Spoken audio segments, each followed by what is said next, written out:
Hey everybody, I wanted to invite you guys to head over to my YouTube channel, Renee at 31 Women. Make sure you hit subscribe. There's a brand new podcast that just launched yesterday. There's a new one every week. Can't wait to see you over there.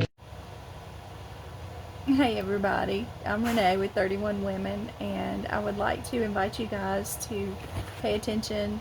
Miss Tiffany Franklin is our guest for this week's podcast, and she is a federal employee currently on furlough. So I'm excited about what she has to share with you guys. Yes, this is my dog Cash. There him is. And I'm excited about what she has to share with you guys. I hope that you enjoy her testimony and the things that God has laid on her heart to do. If you or someone that you know would like to be on 31 Women, I would be honored to have you on the podcast. Just reach out and let me know. You can find me here on YouTube, TikTok, Facebook, or Instagram, either one. Renee at 31 Women. Just reach out to me and I'll be happy to have you on. And I can't wait to hear from you guys. Thank you. Good morning, everybody. I'm Renee with 31 Women, and this morning we are outside. It's a beautiful day, and we have a ladies' event. This is my friend Tiffany. Hi. Tiffany Franklin. And so we are on the side of our church building waiting for the rest of the women to get here because we have an event this morning. But we're going to go ahead and film because we're here. So it is very early. If I look like I just woke up, yeah. But that's okay. That's okay. We're here. We made it. Tiffany even curled her hair. Look at that, y'all. All right. So, Tiffany. I wasn't blessed with thick hair. So, there's no volume to it. So, I have to add volume.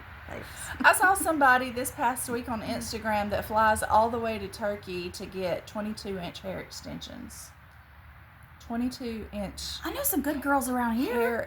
I can't imagine. I've done it once. That. Hair extensions? You went and got them, or you've only put them in once? I don't currently have them, no. No, but I had a lady do them for me. Yes. Okay. They were 20 inches. Okay. I tried to do that. I tried to do that one time for one of my foster children, and it was disastrous. The person that I chose, it was bad, y'all. It was bad. It was bad. We pulled them out in about 4 days because it was. Gotta have a good hair girl to do extensions. Well, it was not the right place and platform to do that. It didn't turn out well. But anyway, again, I'm Renee with 31 Women. Good morning. I'm so glad to see y'all. And this is Tiffany Franklin, my friend. So I'm gonna go ahead and start, and we're just gonna dive into it. I love Tiffany's testimony. I love her heart. I love what she is doing currently in her life with the time and the space that she has currently, and we'll get into that. Mm-hmm. But we're going to start with Tiffany. Why don't you tell us a little bit about your background? Where do you come from, and all the things. I'll interject questions as you go. Sure. Yes. Okay. So I am originally from South Carolina. My late husband was in the Air Force, and we moved all around the United States and overseas. We started off in South Carolina, then we got orders to Germany, then to Iceland, then to England, then to California. Yeah, I'm not jealous at all that you've lived in Iceland. It's very interesting. I'm sure. It's very, very interesting. I'm sure. I want to visit, not live. Day. No, you definitely don't want to live there. Okay. But it's a beautiful, beautiful country. Mm-hmm. They have no pollution whatsoever. Yeah. And no crime. No crime and no pollution. Can you imagine? But anyways, so yes. I can't imagine that. So I lived in California too for a little while. That was a little bit different. Yeah, polar spectrum's there. Yes. And then we got orders to Georgia. Okay. And we liked it so much here that we decided, when my late husband retired from the Air Force, we ended up staying here. He got a job after retirement from the Air Force. And then our kids were in school. Schools here are great, so it was go great. Georgia. Yeah, go. So I relinquished my South Carolina driver's license and became a Georgia Peach. Oh my goodness! So I am officially a Georgia Peach. So that's what brought me here. But I grew up in a traditional Southern Baptist home. Okay. That's where I came from. In South Carolina. In South Carolina. Okay, yes. So for those of y'all who don't know, I grew up Pentecostal, and we kind of laugh at each other about that. Southern Baptist conservatism and Pentecostal conservatism are not the same conservatism, but they do have some similarities. Their manner of dress could be extremely conservative at times. I wasn't allowed to go to church in anything but a dress. Yeah. So I was not of the Pentecostal variety where we only wore dresses. There's actually subcultures within the That's another thing for another day. Yes. But I do have to say that out of the 7 weeks that I've been doing this, you are the 5th transplanted Georgia peach. Oh, so everybody loves Georgia. So for all of y'all that are out there that watch me from different states and even different countries, you got to come see Georgia. And I'm not talking about Atlanta. You got to see the real Georgia, like this kind of Georgia, because once you come here, you don't want to leave. It is beautiful, and the people are just so loving. And if you're here, I believe this is a movie line or something. If you're here, you're family. But it's the truth. It really is the truth. All right, so you come from a Southern Baptist background in South Carolina. So with all the Southern isms, mom and dad, family whole. Yeah, they were all together? Yes. My grandfather on my dad's side was actually, I think I think the term was a lay preacher. Yeah. So not really ordained, been to the seminary and all that kind of stuff. Right. But just he had the gift and he preached, and he was I've seen pictures of him out in a lake or a river baptizing people. I love that. So Jesus was in our home. Okay. Both grandparents grew up on farms. Yeah. So hard workers. Yeah. On my dad's side of the family, my grandmother only went, I believe, through 3rd grade. Oh, wow. Because her and her 2 sisters, they and their family owned a cotton and tobacco farm, I think. Yeah. So South Carolina tobacco was king. Yes. Yeah. And there was no help on the farm. So my grandfather said, education, you don't need that. I need you on the farm. Right. So he pulled my grandma out of school, and she grew up picking cotton and tobacco and all that kind of stuff. So the one thing that was always center of her life was Jesus. Okay. And growing up, I remember the family Bible. It was a big white one, and it was cushiony. Yeah. I don't know if y'all have seen it, but it was about this thick and about that wide. Yeah. Sat on the coffee table. Yeah. And that was always there. And my grandparents always had a running prayer list. And I didn't know about that until later on in life. Right. People would call my grandparents throughout the week, and they had a list that they would keep, and every morning after breakfast, she and my grandfather would pray. That's so precious. All those people on the list. Oh my God, that's about to make me cry. That is so precious. But I learned as an adult, and there's so many things growing up as kids that we don't know. Right. That we learn. Yeah. When we're older. What a beautiful legacy. Yes. So that you have in the faith. But so, I didn't go to church with them. Okay. Believe it or not. Okay. Typically when you're growing up, the kids normally kind of gravitate towards the mom side of everything. Sometimes. Because I guess because the mom is typically the nurturer of the family. So on my mom's side, my grandmother, my Nana, that's what we called her, she was one of the, I don't want to say leaders of our church, but she was very respected, and people knew that she was a Proverbs 31 woman. Okay. And I didn't know that term then, but I do now. She was that woman that everyone came to and knew that if they came to Ruth, and that was her name actually. Oh, that's if precious. they came to her, that they would be around a holy woman. Yeah.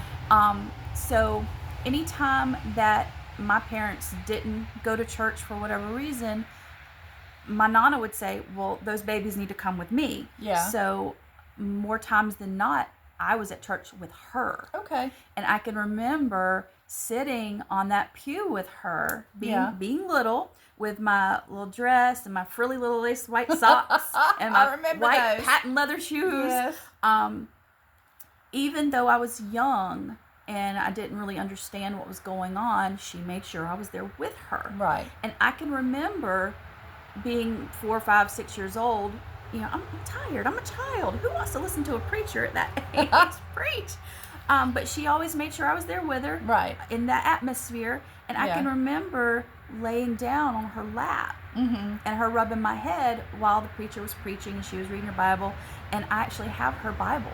Oh, that's the precious. way she left it. Yeah. And I was saved when I was 14. Okay. And it was on a Wednesday night during youth group. Okay. And she was there with me. Okay. And I remember looking, she was the only face out in the crowd that I recognized. Right. So she was the one that I focused on. Yeah. And she told me now that I was saved that she wanted to give me a gift. Okay. And she went to the Christian bookstore and bought me my first Bible. Oh. And had it inscribed in gold letters, my name. Yeah. With my maiden name, Tiffany. It's a very Southern thing. Yeah. I don't know if other cultures do that, but that's a very Southern thing. Yeah. And then in the inside, she inscribed in her handwriting, always remember that this book will keep you from sin, and sin will keep you from this book. Oh.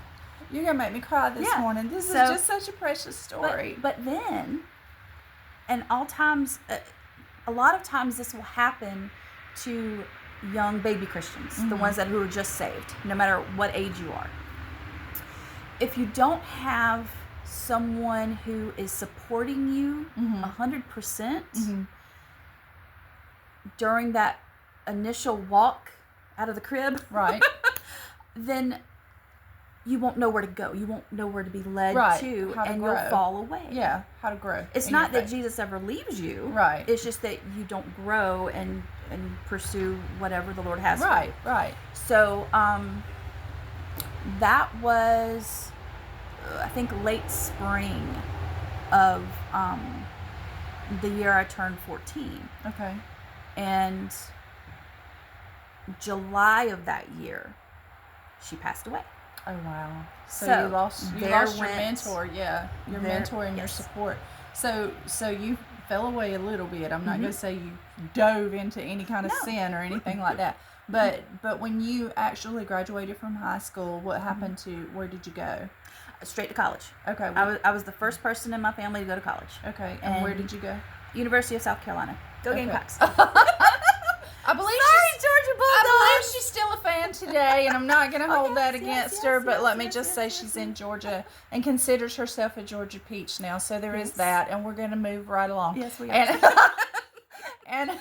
And so when you went to college, you studied... Oh, early childhood education. So I am a licensed certified school teacher. Okay. So, and you did that for several years. I did. While you guys were traveling around. Yes. Did you get to teach in other countries? Yes, in Germany, but to the American kids. Okay. All right. So that's just really cool to me that you got to do that. And so when you came to Georgia, I know that there was a transitional moment in your life where you decided that maybe teaching was not what you wanted. It was decided for me. Okay. So tell me a little bit about that. So teaching has always been my God-given gift. I love people. I love talking to people. I like helping people. So when we were overseas, and in a military family, when you move around so much, it's difficult for the spouse who's not in the military to keep their job. Okay. The job that they because intended like in Georgia, to do you with have contracts. Yeah. So when we got to Iceland, I couldn't get a teaching job because all the teachers there on the base, they weren't leaving. Okay. They were not giving up their jobs. Okay. I couldn't even get a substitute teaching position. Oh, wow. Okay. So I had to do something. Yeah. So I went back to school. Okay. And got a second degree in human relations. So it's a sociology degree. Right. So the study of groups of people, basically. Okay. So with that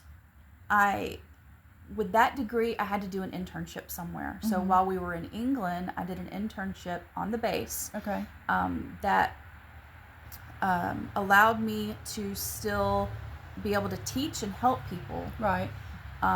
but not be like in a classroom with children. Okay. So I started doing that, got experience in that career field, and when we moved from England to California, I applied for a paid position in that area. Okay. And ended up, I didn't get it at the time. So I was right. like, okay, well, I guess I'm going to go back to teaching. Yeah. So I applied for my California teaching license. And that takes a while because California's picky, believe it or not. So I believe it. Yes. So, and I believe there's probably a lot of psychology that they want to go through before they select. Yes. Okay.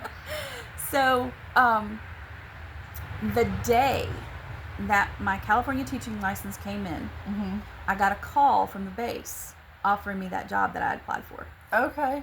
I was like, well, I guess I'm meant to go do that one then. Okay. So, I did that, and I have been civil service since then. So, currently on a furloughed vacation. So, for those of y'all who are, living under a rock and don't know that all federal employees that are not what's the term? Emergency essential. Okay. Mission essential. Essential. That are not essential in some type of format. They are furloughed right now. So Tiffany is actually on furlough right now, but she is not wasting that time. So I know Tiffany, you guys don't, but I can promise you, wherever Tiffany goes, there is a mission field. Because when she walks in the room, that's how she looks at it. And so it doesn't matter where she's at. It's already a mission field. And we have many, many, many stateside missionaries. You guys have seen several of my podcasts already, so you know that all of these women, we're just sharing Jesus right where we are. So tell me what you're doing right now, sharing Jesus. Yes. Well, as I was mentioning to Renee earlier, as soon as we got the notification of the furlough, I said, well, all right, Lord, this is going to give me an opportunity. I'm not going to waste it, as she said. Show me what you need me to do.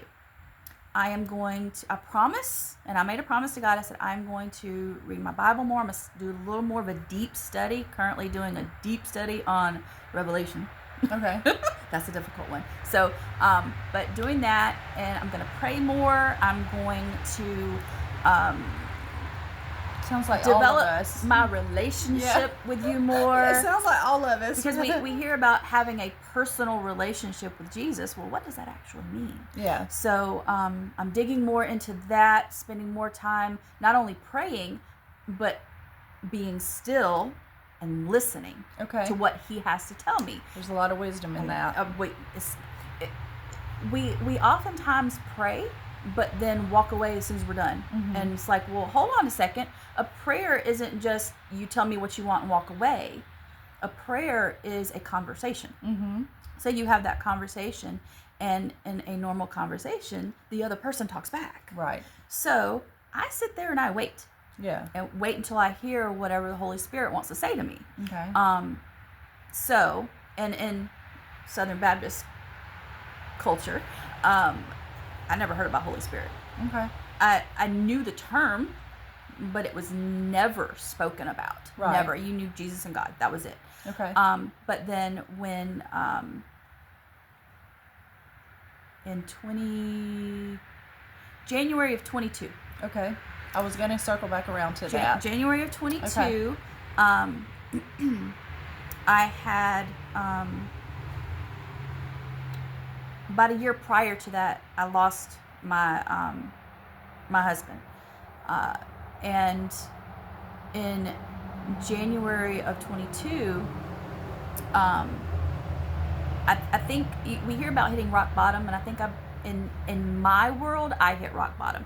So rock bottom is going to be different for everyone, depending on what kind of lifestyle they lead. It could be drug addiction. It could be a love addiction. It could be... there's a whole study. Yeah, there's a whole stuff. It could be all kinds of things. So my sin is not her sin, and her sin is not my sin. But still sin. Yeah. Yes. In the eyes of God, it's still sin. So I hit my rock bottom at that moment, and I said, Lord, I'm done living this way. I know things are not right in my life. Help me. Mm-hmm.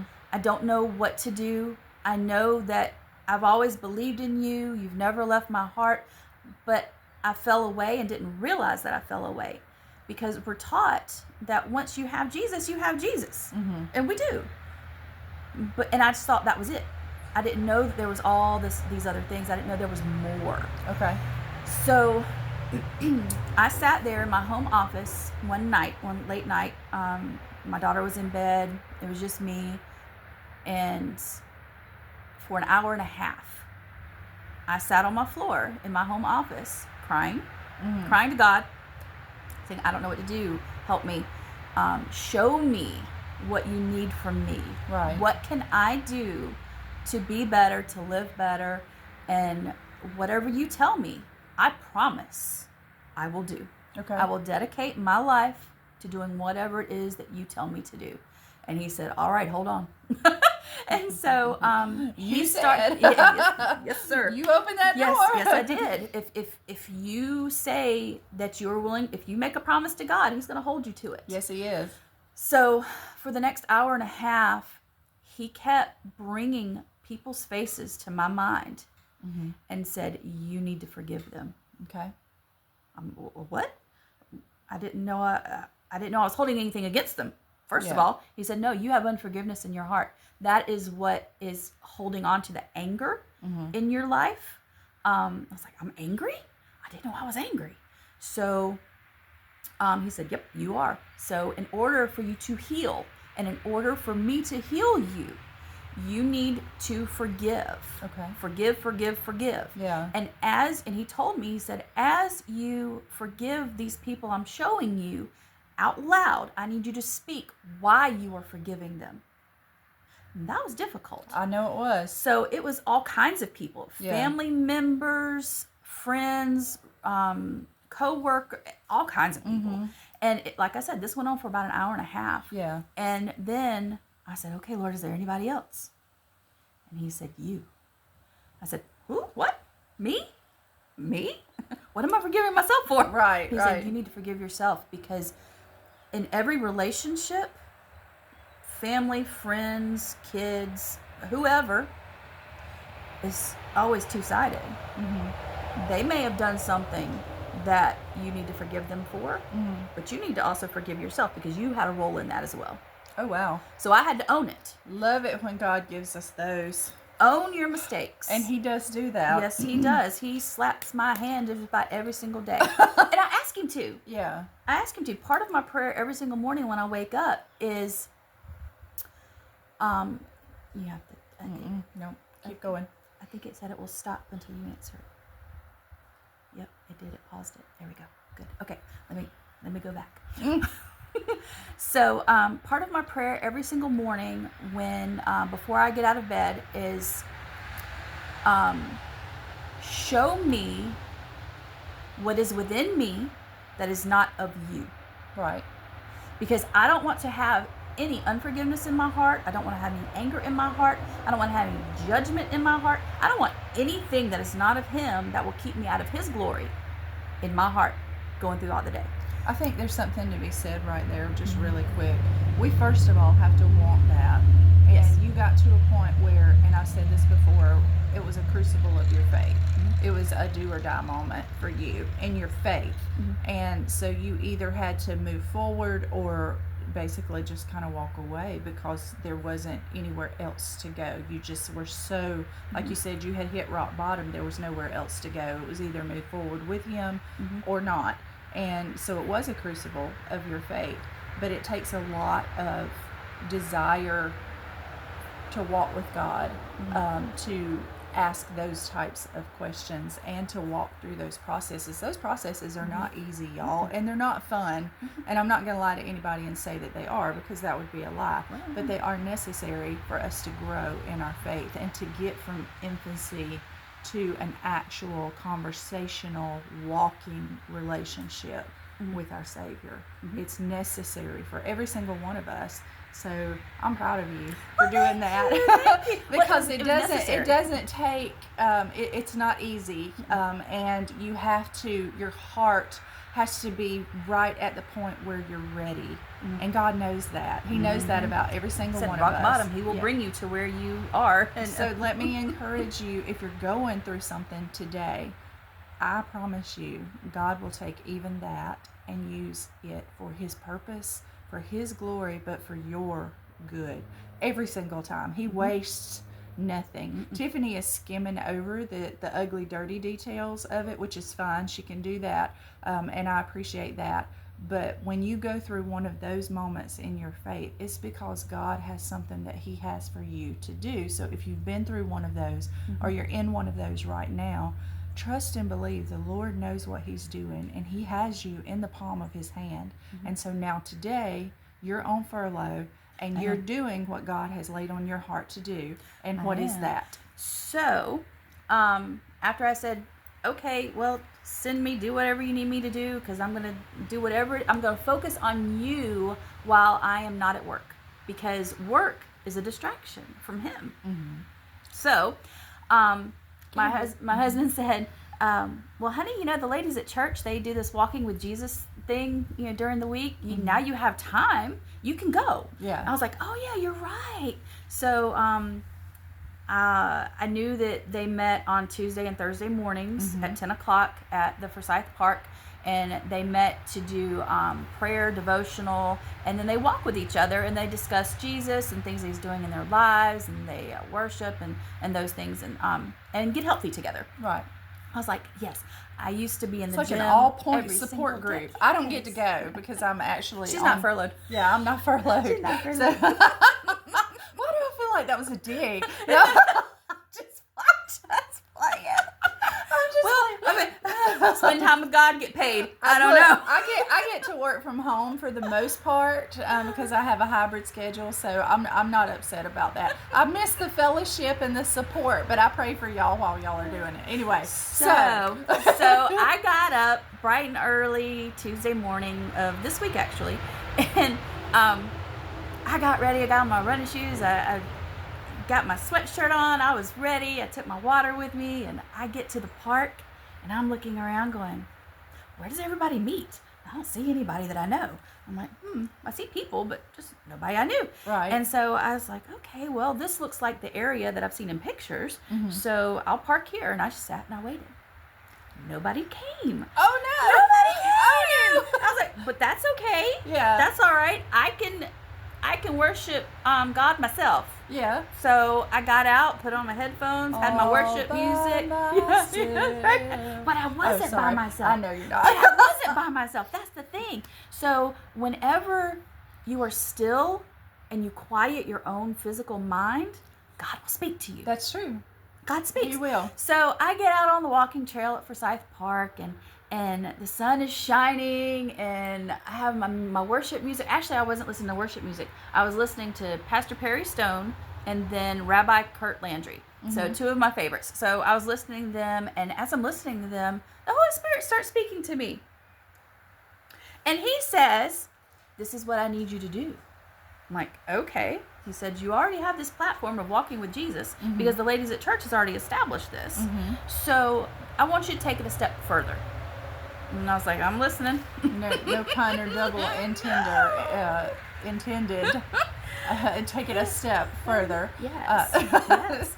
So step out of the boat. Step out of the boat. Okay. A lot of stepping and walking with Jesus. A lot of stepping and walking with Jesus. Exactly. I was walking with Him. He was talking to me. Yes. So He said, it's too early. I'm full of corny jokes. I'm sorry. I need you to put up a tent. And He showed me a vision of this. Okay. So I saw one of those tents that you see at outdoor markets or baseball fields, soccer fields, one of those kind of tents. That was so sweet. That was so sweet. My immediate thought was, as a Southern woman, the kind you see at funerals, at the graveside. No. It's the same tent. It is the same tent. That was my first thought because everybody would know what that is. Okay, go ahead.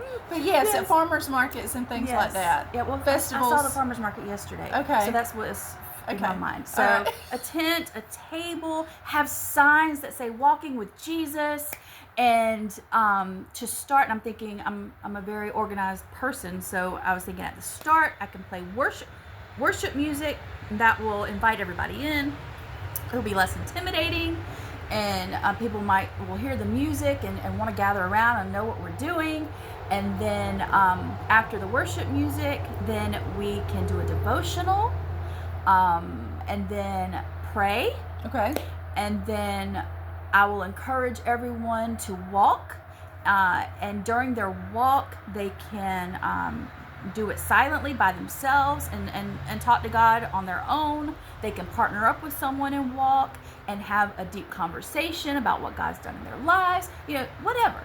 However that looks for that individual person. So you're making the city park a mission field. Yes. Okay. Exactly. I love that. Exactly. I love that. So, but our ladies here at church had already established this, so I was just trying to take it a little step further, kind of like a franchise. Like if there's a restaurant and you want to franchise it, that's what I was trying to do. Okay.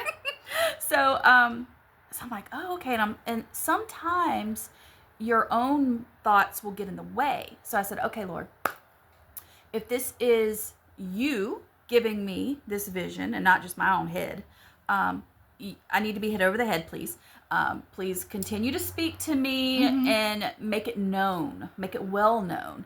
And I was like, all right. So I'm still have like an hour to go at the park because I wanted to get my 10,000 steps in, and I was doing that. Okay. So and also I wanted to see if anybody else was going to show up. Okay. But nobody ever did. But that was all by his design, because if someone else had been there, then I wouldn't have been able to hear from him. Right, because you would have been talking with them probably. Exactly. Yeah. So, as I'm walking and jogging and listening to him more, this feeling of joy comes over me. And that is a feeling that I had never had until I started getting closer to God in my relationship with him. And I'm telling you, once you feel the joy of the Lord, his peace, it is like none other. Exactly. So I kept feeling that. And I was like, all right, that's you telling me. Okay. So I said, I don't know how this is going to work out, but I'm going to do it. I'm going to be obedient, because when he talks, because I told him long ago, hey, send me, I'll do whatever you tell me to. Right. And he says, okay. So once I left the park, I went to Walmart and I said, I need signs. Okay. I need signs, because that's part of the vision. Right. So I found some big foam board and went home with it and went and found my son's markers.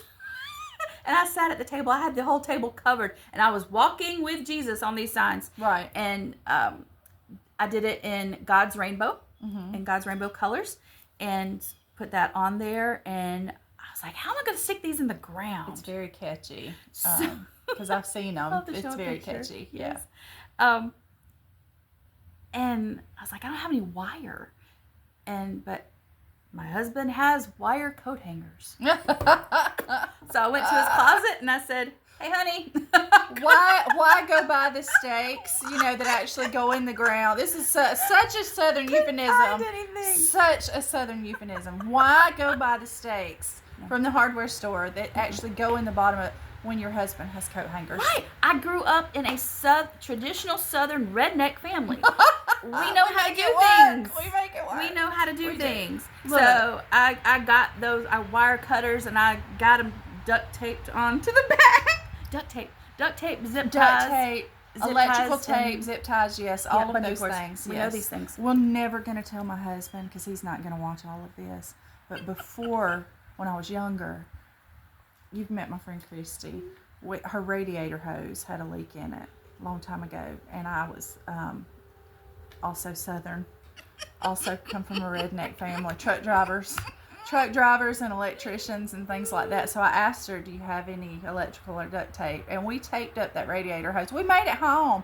We're never going to tell my husband that I knew how to do that. But you do. Never. Shh. What you do? Well, we're not going to let him know so that he won't expect you to do those things. I'm not doing it now. I'll call somebody, but I did it back then. You have insurance. That's what insurance is for. That's right. That's what roadside assistance is for. So, so I talked to the ladies who weren't there, and I said, ladies, this is my vision.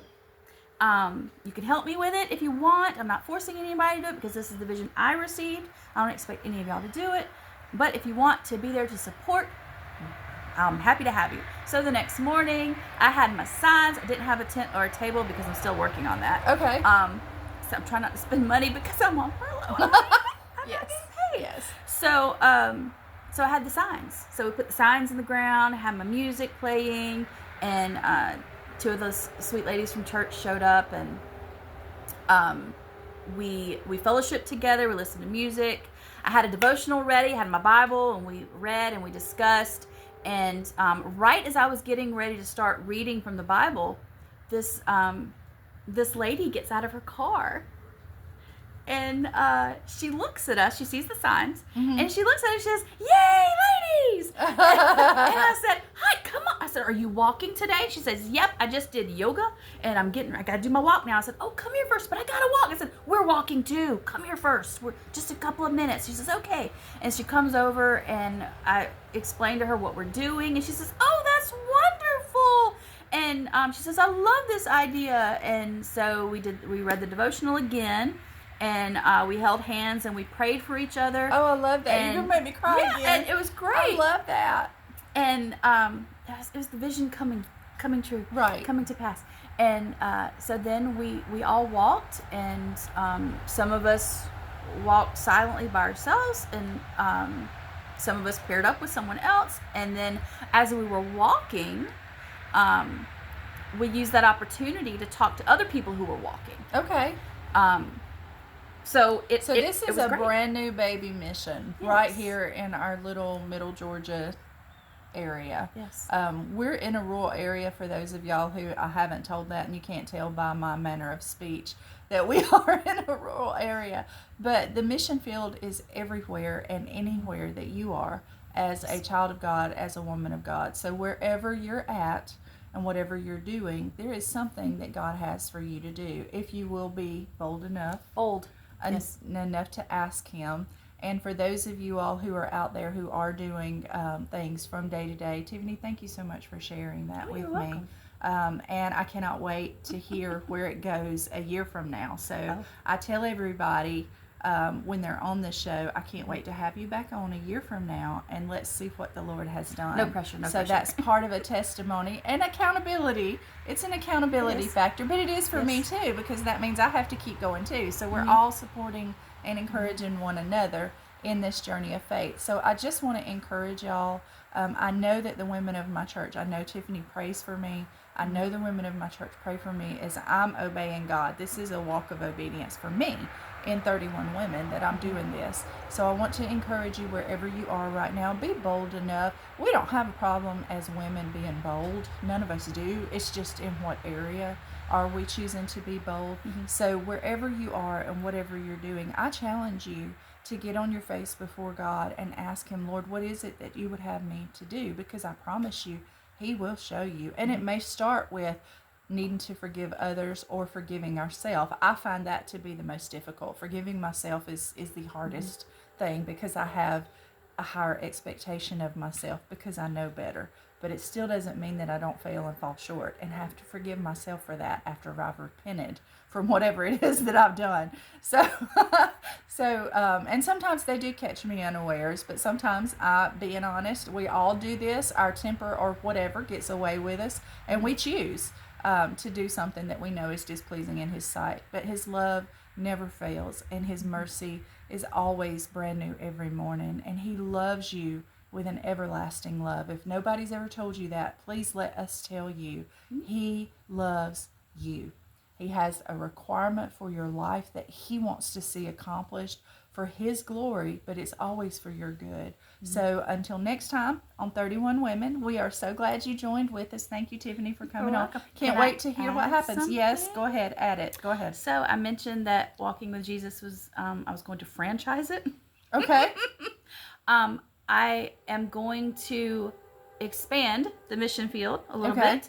And I want to do because I just recently moved to Monroe County. Okay. I came from Houston County. Okay. So to all my Houston County friends, I plan on bringing Walking with Jesus, the franchise part, to Warner Robins, Okay.